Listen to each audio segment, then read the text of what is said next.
à tous, bienvenue pour notre rendez-vous devenu maintenant quotidien. Avant d'enchaîner, confinement oblige.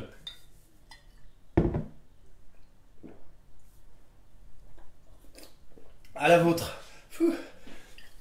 On espère que tout le monde va bien. Alors, comme d'habitude, je vais aller mettre le live sur les différents groupes sur lesquels je l'ai promis. Hop.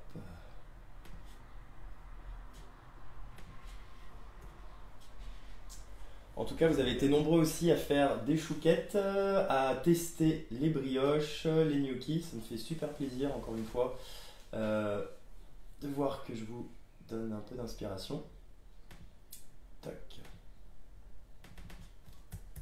Tic.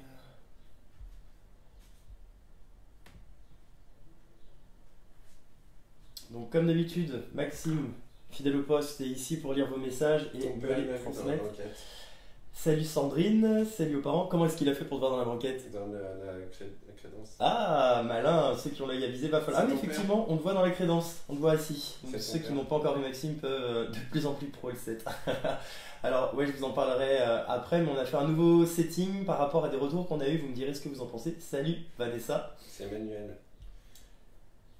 C'est lui qui a mis le nouveau setting? Non, c'est Emmanuel qui a dit fallait changer. Hop. Alors, je continue de partager tout ça. Hop. C'est Denis. Alors, j'ai aussi fait un planning pour les 7 prochains jours. Je vous l'exposerai à la fin. Vous me direz ce que vous en pensez.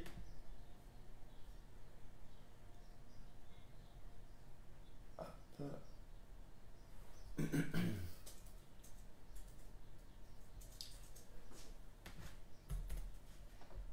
Hop, je partage.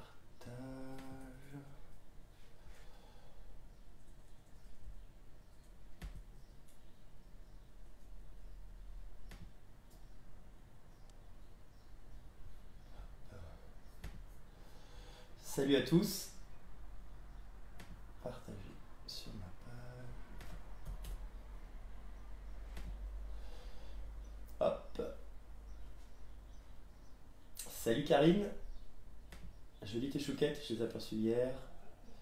Donc j'attends aussi un petit peu en même temps que tout le monde puisse se connecter et nous rejoindre. Alors, partager.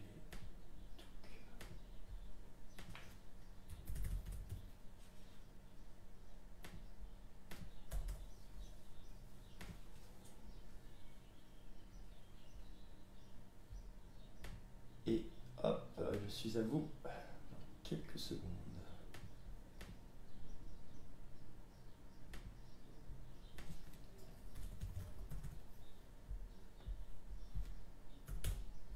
Tac. J'ai mon ordinateur pour pouvoir aussi suivre ponctuellement, hop, vos interventions. Parfait, c'est tout bon. Oui, Xavier, le papa est là pour me surveiller. Salut Tiffany et Arnaud, parfait. Salut aussi Instagram. Instagram, vous êtes un peu plus loin que d'habitude. Là, malheureusement, je ne pourrai pas voir vos messages. Si vous voulez participer, n'hésitez pas à venir sur ma page Facebook. C'est à ça que je suis connecté avec mon ordinateur pour avoir un peu plus de visibilité. Et c'est aussi là-dessus que Maxime est connecté. Alors, aujourd'hui, on va faire des langues de chat. On va faire un goûter. Quelque chose qui pourra aussi aller avec un thé ou avec un café. Alors pour ce faire, vous allez avoir besoin de beurre, de sucre glace, de farine, de 2 blancs d'œufs et également, très important pour vous aider si vous avez besoin, d'une bonne grosse bouteille de gin pour pouvoir vous alimenter. Le beurre doit être tempéré. Un beurre tempéré, ça veut dire que le beurre est à température ambiante et du coup je vais pouvoir le travailler en fait assez facilement. Ça va être un beurre souple. Il faut surtout pas que le beurre soit fondu, sinon en fait on va perdre la texture qui est ajoutée par le beurre et vous verrez que ça va nous aider tout à l'heure au moment du pochage.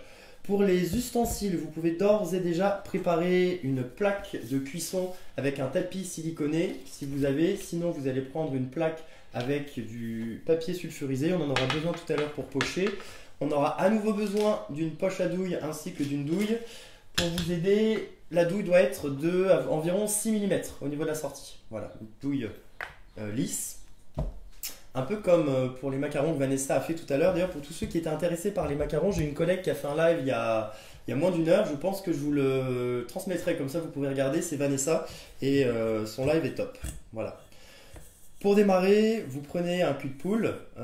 Petite parenthèse, le mot cul de poule en a fait rire plusieurs. Est-ce que vous savez pourquoi on appelle ça un cul de poule? Je laisse un petit peu de temps pour voir vos réponses arriver sur mon ordinateur. D'où vient l'appellation cul de poule? Quand on est habitué à le dire, on ne s'en rend plus compte. Quand on ne connaît pas, on tique un petit peu. Est-ce que vous savez d'où ça vient?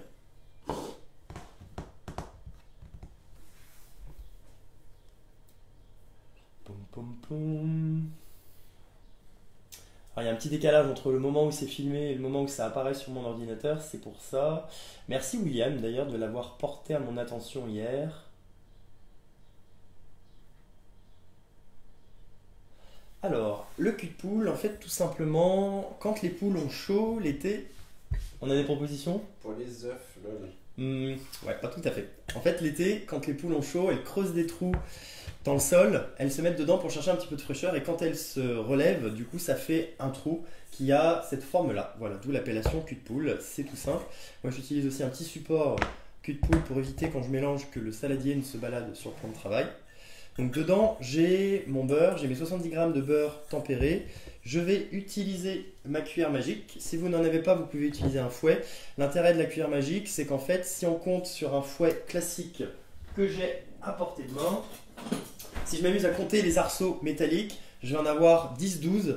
Si je m'amuse à faire la même chose sur ma cuillère magique, ici, je vais faire 1, 2, 3, 4, 5, 6, 7, 8, 9, 10, 11, 12. Et je suis au tiers de tout le ressort de ma cuillère magique. Donc grosso modo, une cuillère magique pour les petites à moyenne quantité, ça va être 3 fois plus efficace. Je suis super fan de cet ustensile. Donc là, je commence à travailler mon beurre. Et en fait, je vais obtenir une sorte de pommade.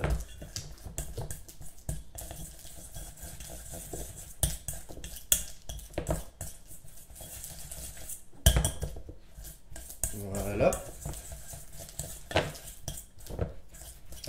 Est-ce que le son du beurre pommade du coup vous fait sourire hier comme quand j'ajoutais les œufs dans la pâte à choux? Je pense notamment à Laurent. Voilà, je vous montre. Hop. Ensuite, on va rajouter le sucre glace.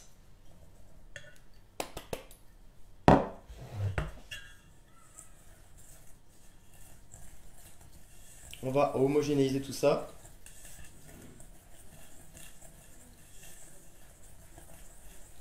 Hop.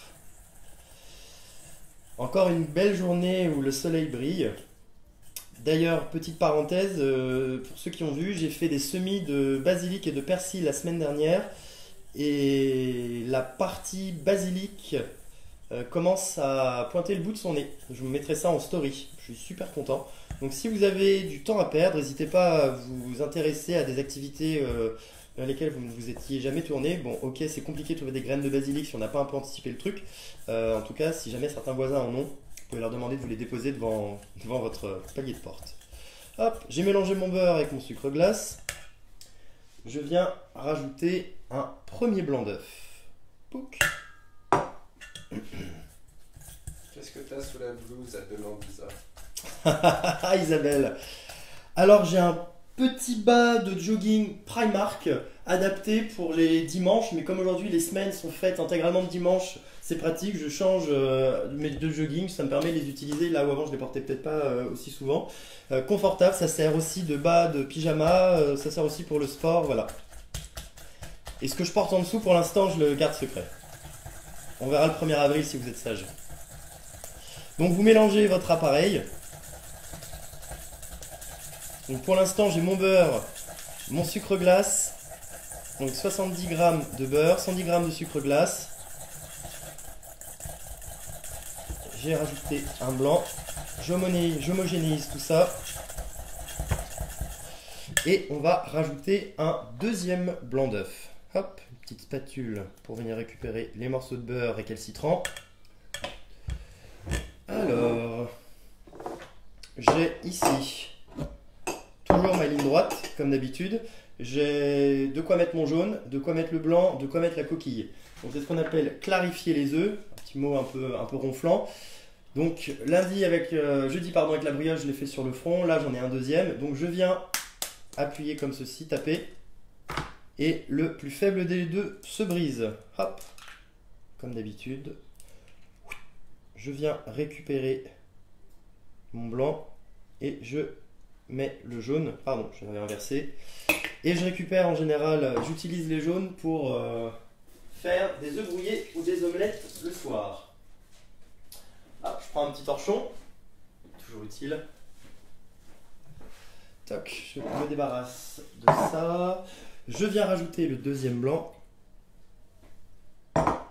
ainsi que les 70 g de farine.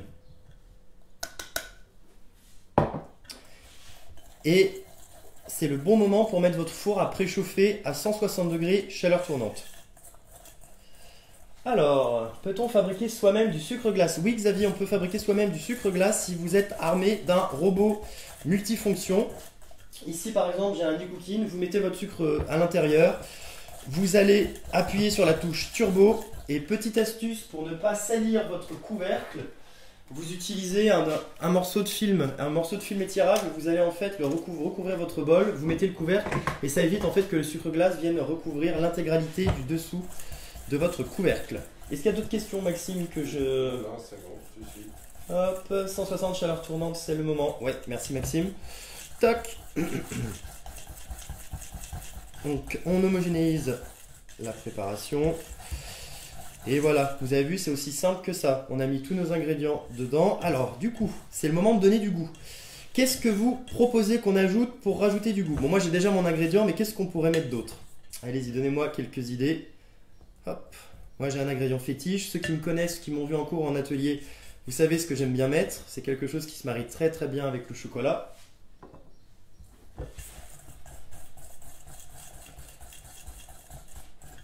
Parfait. Coucou. Donc voilà la texture que j'obtiens. Vous avez vu le Noix de coco, citron vert en zeste. Ouais, fleur citron d'oranger. vert, carrément, je valide tout. Citron vert en zeste, très bien. Noix de Vanille. coco, parfait. Vanille, carrément. La vanille, très bien. Vanille, fleur d'oranger. Vanille, fleur d'oranger, je suis d'accord. Ouais, un peu... Ouais, si votre beurre est un peu dur, ça peut nécessiter de forcer un petit peu. N'hésitez pas à passer, soit vous le mettez un peu au soleil. de tonka. Qui a mis fève de tonka? Isabelle. Ah Isabelle, tu me connais bien. Effectivement, fève de tonka. La fève de tonka, ça vient de l'arbre à teck. C'est top, du coup, ça a un goût qui est hyper aromatique. En ce moment, ça coûte moins cher que la vanille. Et au niveau panel aromatique, ça va ressembler au caramel, à la vanille, à la noix de coco, un peu au réglisse, à l'amande. Et donc, on retrouve en fait ce petit goût dans les préparations. J'en mets un tout petit peu, comme la noix de muscade, c'est super puissant. Si on en met trop, ça va l'emporter sur tout le reste, ça va être écœurant, donc vraiment un tout petit peu. J'insiste là-dessus. Et ça se marie très bien dans vos pâtes à tarte, dans vos pâtes à cookies, pâtes à muffins, dans les ganaches. On aurait pu mettre de la cannelle, effectivement. Du rhum. Oui, du rhum. Alors attention, avec tout ce qui est liquide, ça va avoir tendance à modifier la texture de votre appareil. Maintenant, est-ce qu'on peut s'amuser aussi à lister tout ce qu'il ne faudrait pas mettre dans cet appareil pour lui donner du goût, parce que ce serait juste pas bon. Allez-y, soyez créatifs. Je sais qu'il y a du niveau, là c'est le moment. Allez-y en roue libre. Ah, il y a papa qui t'appelle.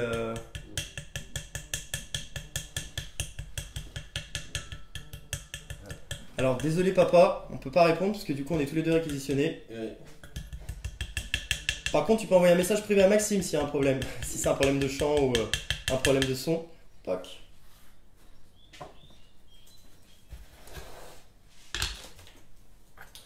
On va venir garnir. Oui, amande amère, je valide. Arôme café, oui.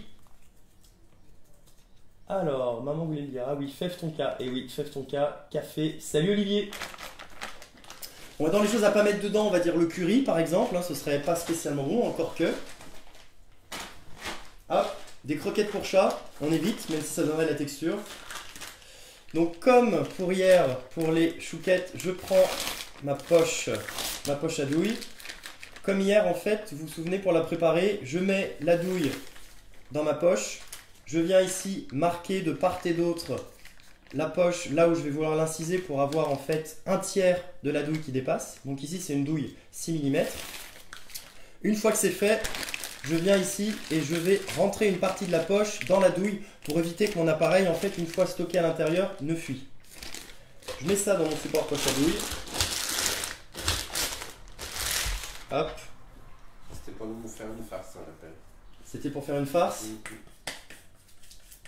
Très drôle, papa. Je viens mettre ça dans la poche. L'intérêt du support poche à douille, même si les professionnels doivent en rigoler, c'est que vous, en tant que particulier, vous allez pouvoir avoir vos deux mains pour le faire. Et moi, je trouve que c'est quand même très pratique, plus rapide. Et puis surtout, moi, ça m'assure que vous allez plus probablement refaire ça chez vous. Alors que si je vous le montrais, on va dire, méthode traditionnelle avec un racloir, je suis quasi sûr que ça vous rebuterait. Donc, dans le live d'hier sur les choux et la pâte à choux, pour les chouquettes et les gougères, je vous ai expliqué pourquoi il fallait des sacs qui soient au moins de cette taille-là et surtout pas plus petits pour avoir un plus grand confort. Hop, ma corne comme hier. Alors du coup, suite à quelques conseils, on a changé la disposition. Vous avez vu, au lieu d'être en portrait, on est en format paysage. N'hésitez pas à me dire à la fin de la vidéo, en commentaire, si ce format vous convient davantage, si c'est plus agréable pour vous. Si vous m'entendez... Si vous m'entendez bien aussi en termes de son, si le son est aussi bien. La caméra est un peu plus éloignée, donc il y a moins de proximité. Vous me direz si ce format vous convient ou si vous voulez qu'on revienne à l'ancien. Pour nous, c'est kiff-kiff. Alors, hop, ici, on peut venir clipser la petite pince comme hier pour éviter que ça chasse. Je viens prendre ma plaque, mon tapis de cuisson. Alors je vérifie que tout le monde peut bien voir. Format parfait d'après Olivier. Parfait, merci Olivier. Nickel, oui c'est mieux. Bon bah nickel, on va garder ce format alors je pense. Oui c'est super, oui c'est bon t'entends bien, mais je préfère portrait. Ah Aurélie. Bon, je regarderai ça. Salut Cécile, ils étaient top tes muffins hier au fait. J'utilise ce que j'appelle la pince en L. Je viens attraper le haut de la poche à douille, je pince, jamais je ne retire ces deux doigts. Ensuite ici, je viens, hop, Maxime, je crois qu'il y a un problème au niveau d'Instagram. Non, ça va. Parfait. Je viens pincer ici, je mets ça dans la paume de ma main et c'est uniquement la main du haut qui va venir appuyer et en fait m'aider à gérer le débit de sortie. Deux paramètres pour une poche à douille, la pression de la main qui va gérer la quantité d'appareil qui va sortir et le mouvement en fait pour la forme. Toc. Donc je vais venir ici faire des petits bâtonnets. Hop, on les espace bien, c'est important puisque du coup à la cuisson, ils vont s'espacer. Hop. Donc ça, parfait en texture pour vous entraîner au niveau du maniement de la poche à douille, c'est top. C'est juste parfait.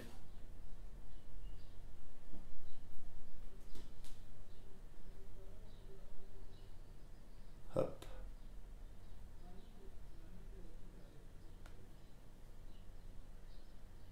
Voilà. Et allez, je suis joueur, je vais en rajouter là.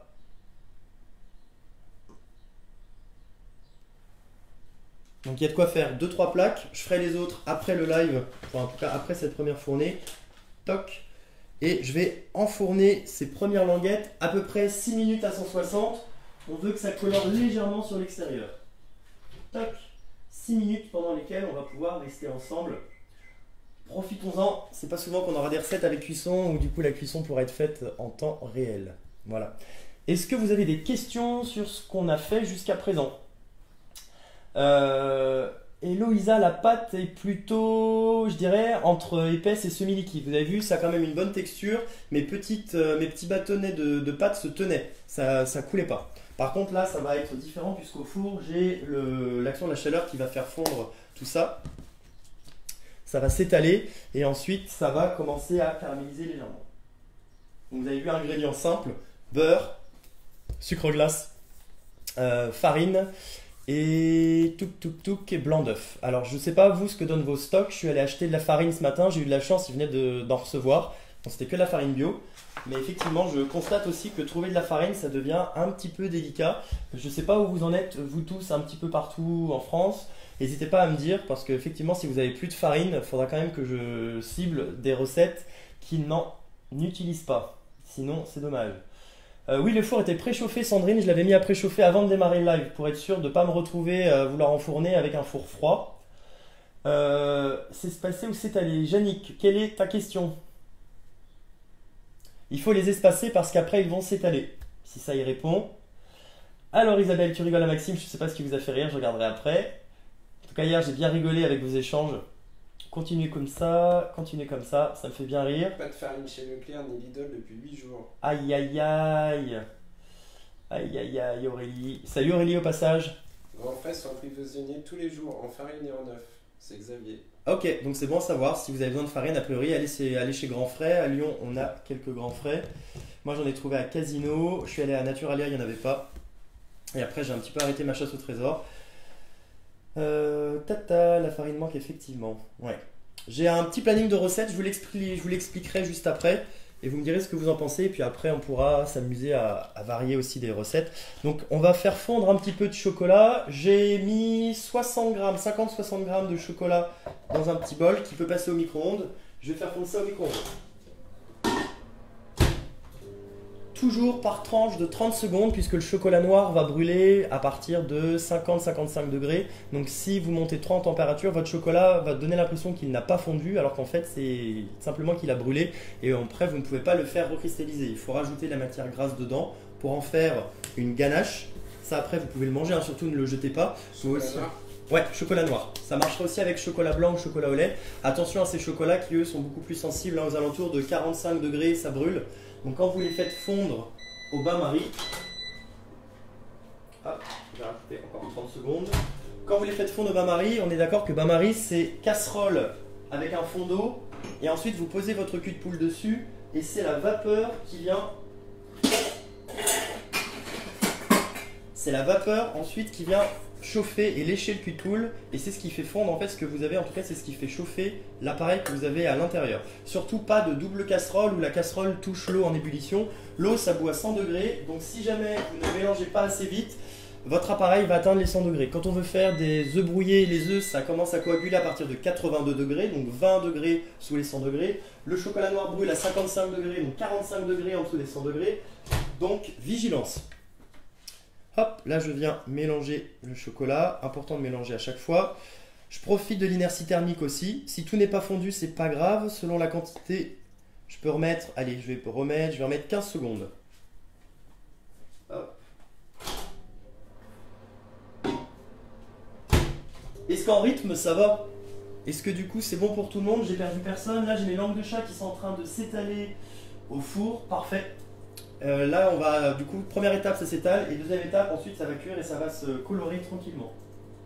Vous avez vu c'est rapide à faire, c'est bon et ça vous fera un petit goûter ou des petites choses pour accompagner thé, café. J'ai un rouleau à pâtisserie ici pour vous montrer ce qu'on peut faire. On peut s'amuser à faire des petites torsades ou des petites tuiles. Donc là j'ai un rouleau ici que je vais bloquer de part et d'autre pour éviter les mauvaises surprises. Hop. Voilà, mon chocolat est fondu. J'avais dit 15 secondes en faisant d'autres choses en même temps. Vous avez vu, j'ai laissé les 30. Ça va, ça ne me portera pas préjudice. J'ai ça. Ensuite, j'aimerais quelque chose d'arrondi. Par exemple, ce manche de cuillère en bois. Je vais prendre ça. Préparez quelque chose pour pouvoir poser votre plat. Joli débit d'après Yannick. Pardon? Joli débit. Je parle trop vite? Non, joli débit. Bah, débit de parole, non? Joli. Donc c'est bien. Parfait. Joli débit. Parfait. Sur plaque à induction, chocolat direct dans la casserole, tout petit feu, jamais brûlé le chocolat. Ok, nickel, Jean-Guillaume. Parfait. Comment se porte la brioche, Jean-Guillaume, d'ailleurs? J'attends la photo. Elle doit être en train de pousser. Moi, je suis perdu dans ma tête à cause de 7 jours H24 à ton contact. Et c'est que le début, Maxime. Dans une semaine, on inverse les lives. C'est moi qui suis derrière et c'est toi qui prends la parole. Parfait. Si... Oui, Isabelle, lécher le cul de poule. Ça rend dingue, hein, le confinement. Et encore, pour l'instant, si c'est que lécher un cul de poule, ça va. Dans une semaine, je pense que ça sera bien pire avec toutes les névroses qui vont s'exprimer. Bon, allez. Je vais me faire un petit... Hop. Bon, je déconne, bien sûr. Hein. C'était de l'eau tout à l'heure. Salut à tous. Hop. Allez, chiche. Parfait. Alors, ça commence à se colorer gentiment. Ouais, je dirais qu'il manque encore 2 minutes de cuisson. Je vais en profiter pour faire un petit laïus sur la poche à douille. Il y a 2 types de pochage pour moi. Il y a ce qu'on appelle le pochage esthétique et le pochage fonctionnel. Donc pochage fonctionnel, tout simplement, on va utiliser la poche à douille pour remplir des empreintes ou remplir un entremets. On le fait parce que c'est plus rapide et surtout ça permet de faire quelque chose de propre, par opposition à utiliser des cuillères, ce qui prend un temps infini et en plus ça n'a pas forcément un rendu top. En tout cas un rendu aussi propre qu'avec une poche à douille. Le pochage fonctionnel, on va l'utiliser par exemple quand on remplit un entremets, quand on va remplir des fonds de tartelettes avec un lemon curd qui sera ensuite recouvert d'autres choses. Le pochage esthétique, c'est un pochage qui, en fait, une fois terminé, si c'est mal fait, ça se voit. Par exemple, si je vous parle de macarons, est-ce que c'est esthétique ou fonctionnel? Les macarons, ça va être esthétique. Si vous ratez le pochage, ça se verra sur la coque finale. Quand on fait un topping de meringue italienne sur une omelette norvégienne, sur des tartelettes au citron, quand on poche un Saint-Honoré avec la crème chibousse, on est aussi sur un pochage esthétique. Voilà, retenez esthétique, on va s'amuser à avoir des jolies douilles pour donner des formes. Pochage fonctionnel, on peut ou pas utiliser de douille et ça va vous permettre simplement d'avoir quelque chose de fait rapidement et proprement. Elle commence à colorer, je vais rajouter une petite minute. Donc après, chaque four est différent, vous adaptez vraiment la cuisson en fonction du rendu. Ne vous basez jamais sur un temps à chaque fois et quand vous connaissez après votre four, c'est pratique puisque vous savez à quelle température et quel rendu vous voulez obtenir. Isa est déchaînée, mais du coup j'ai hâte de voir ça a posteriori. Hop. C'est bien 6 minutes au four, ouais, parfait. Est-ce que vous avez des questions sur d'autres sujets? Profitons-en. Donc mon chocolat est fondu, j'ai ici, tout est prêt. Hop. Je vais prendre... Parfait. Ça colore tranquillement.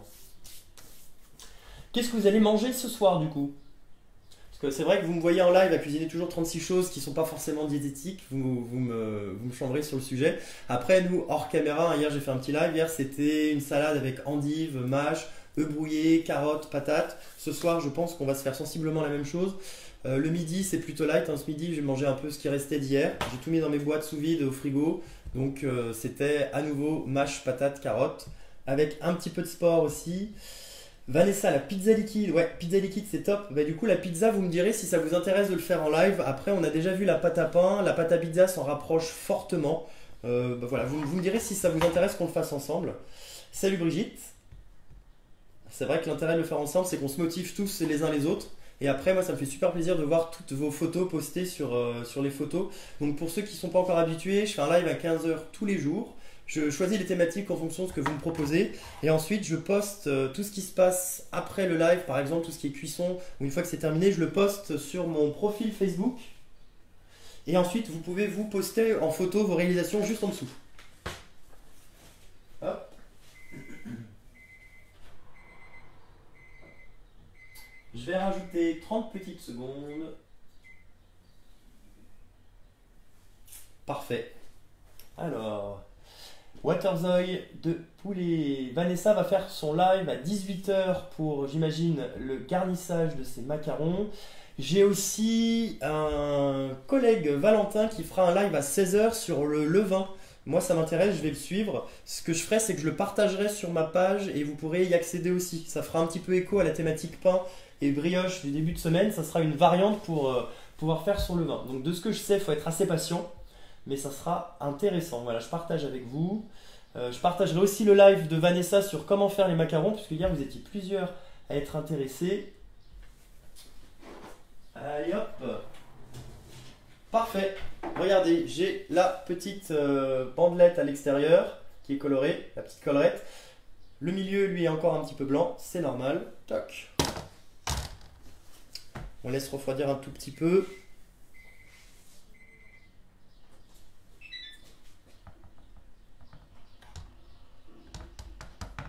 Donc là, ici, je peux venir, vous avez vu, attraper comme ceci, hop.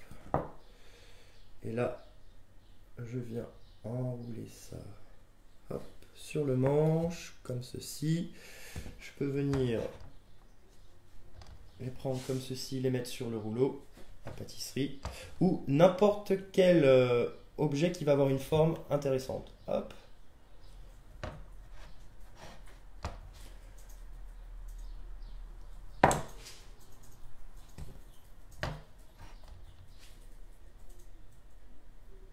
Parfait.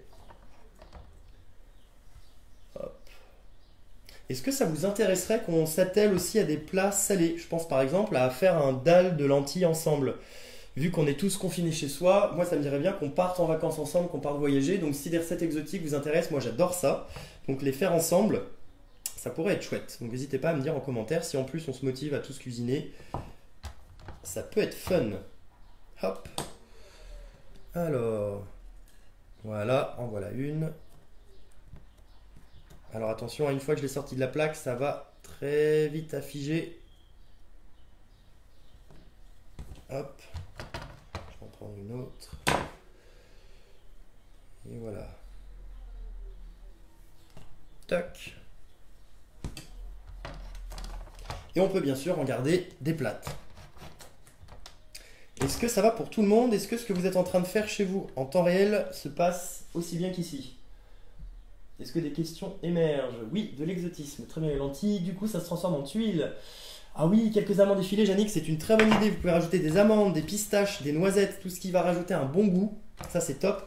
D'ailleurs, petite parenthèse, hein, quand vous utilisez tout ce qui est noix, n'hésitez pas à les torréfier toujours au moins 10-15 minutes à 180 degrés pour pouvoir exhauster les saveurs.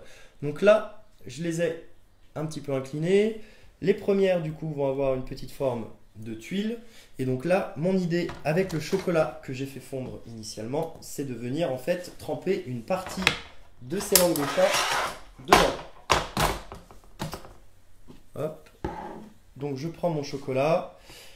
Je vous parle pas du tempérage du chocolat, j'ai pas envie de rendre la chose plus ardue qu'elle n'est. Hop, j'en trempe grosso modo la moitié. Je laisse tomber l'excédent.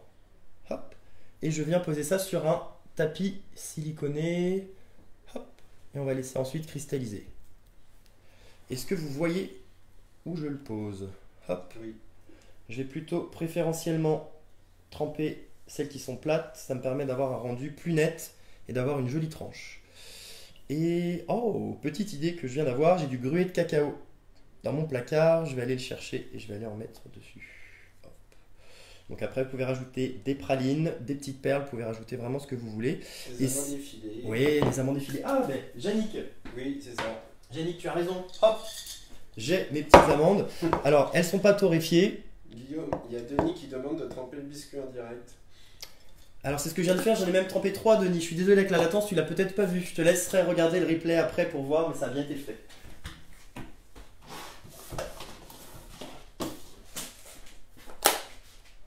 Hop. Du gruau de cacao. Donc ça, c'est top. Ça provient de la cabosse de la fève de cacao. Et ça a un goût chocolaté assez prononcé. Ça, c'est top. Hop, et si je m'amuse maintenant avec celles qui sont légèrement inclinées, hop, comme ceci.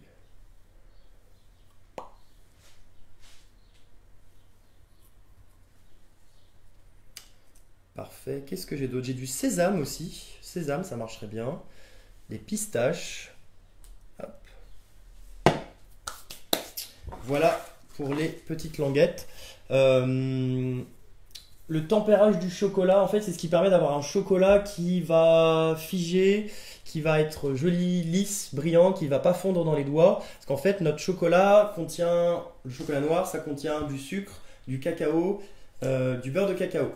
Le beurre de cacao contient plusieurs cristaux, en fait, plusieurs formes de cristallisation. Et en fait, ça donne des composés qui vont se solidifier à différentes températures. Schématiquement, on va les appeler alpha, bêta, gamma. On va dire que l'alpha va figer à 21, le gamma à 23, ensuite on a à 24, 27 et à 32. Toutes ces formes de cristaux, en fait, vont, si on laisse le chocolat, on le fait fondre et si on laisse refroidir, toutes ces formes vont s'exprimer Et en fait, on va avoir un matériau qui va être un petit peu bâtard. C'est ce qui donne un chocolat un peu blanchâtre. Du coup, on a une petite pellicule. Quand ça se produit, c'est juste un souci de cristallisation. Ça n'entache en rien le goût du chocolat et sa qualité, hein. Vous pouvez l'utiliser. C'est juste en fait la façon dont il a recristallisé. Et du coup, quand on parle de tempérage de chocolat, c'est qu'en fait, on fait fondre son chocolat pour le noir entre 50 et 55 degrés. Ensuite, on va l'abaisser à 27-28 pour favoriser l'émergence de cristaux bêta, qui sont ceux qui nous intéressent, qui figent à 32 degrés. Et on remonte à 32, ce qui fait qu'en fait on descend en température suffisamment pour favoriser l'émergence des cristaux qui nous intéressent et on remonte pour faire fondre grosso modo ceux qui ne nous intéressent pas. En tant que particulier, c'est assez compliqué de s'amuser à faire ça. Pour des languettes de chat, ça vaut pas la peine. Après, pour faire tout ce qui est bonbons chocolat pour Pâques, effectivement là c'est une autre paire de manches. Voilà. Vous me direz aussi si ça vous intéresse de voir comment on peut faire des coques en chocolat facilement dans des moules en silicone pour faire un dressage. C'est fait en 10 minutes, même pas, et après ça peut vous servir à dresser ce que vous voulez. Alors, ah oui, la noix de coco râpée, c'est une super idée ça. Noix de coco râpée. Gavotte. Les gavottes aussi. Alors la dernière gavotte, on l'a terminée hier avec Maxime. J'ai effectivement un petit peu de noix de coco râpée. Je valide, merci Aurélie pour l'idée. Hop. Voilà, je rajoute ça ici. Je vais rajouter sur une avec un petit peu de gruau de cacao. Hop. Si jamais on a envie d'accélérer la cristallisation, on peut leur donner un petit coup au frigo. Le chocolat aime pas trop ça, mais vu que ça sera mangé au goûter, on se prive pas, on accélère les choses. Voilà. Écoutez, je pense qu'on est bon pour aujourd'hui. On est bon. Je vais vous exposer mon idée de menu pour la semaine prochaine. Donc je pensais faire par exemple demain du pain de mie pour faire ensemble ensuite un croque-monsieur mercredi. Comme ça je pourrais vous envoyer les ingrédients en amont. C'était une idée d'Adrien. Jeudi faire des brookies dans les moules de nuts, donc un mélange de cookies, de brownies. Vendredi un Kinder Délice Coco. Samedi des pâtes fraîches. Dimanche un dalle de lentilles pour voyager. Lundi prochain des Pim's. Mardi des coques en chocolat. Et puis je voulais vous proposer aussi des fonds de tartelettes en pâte sablée. Ça permet de voir comment est-ce qu'on fait une pâte sablée, faire des petits fonds de tartelettes individuels et le lendemain faire des tartelettes citron meringuées. Voilà, vous me direz ce que vous pensez de ces propositions et si vous avez d'autres idées. Merci à tous pour ce live, merci d'avoir participé et je vous enverrai des photos des petites languettes une fois que le chocolat aura figé. De votre côté, j'attends vos photos, régalez-vous bien, confinez-vous bien et je vous dis à la prochaine.